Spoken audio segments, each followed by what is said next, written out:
Land করে, but somehow সেটা surviving zone পর্যন্ত তাদেরকে নিয়ে যেতে পারেনি। শুধুমাত্র অন ফায়ার সার্ভাইভ করতে পেরেছে ইভোস। এখন স্টিল ভালো পজিশন, ভাইটালিটি ভালো পজিশন। এই দুটো টিমের মধ্যেই লাস্ট ফাইট হয়তো আমরা এনজয় করব। এক্স্যাক্টলি, লাস্ট ফাইট, একটা শ্বাসরুদ্ধকর মোমেন্ট। তিনটি টিম লস, ও বিদায় নিয়েছেন loss. Last three team and Falcon হয়তো একেবারে দ্বার প্রান্তে। দুটো টিম যারা এই মুহূর্তে চ্যাম্পিয়নের প্রতিনিধিত্ব করছেন। It's Vitality and EVOS sports with a 4v4 man power.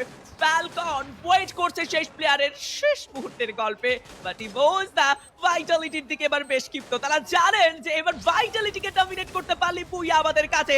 টিককে down দিয়েছেন, পাল্টা আঘাত যাচ্ছেন, ফ্যালকন এলিমিনেটেড। আরো একবার এইবার গল্পটা ঘুরে যাবে রাশিয়া।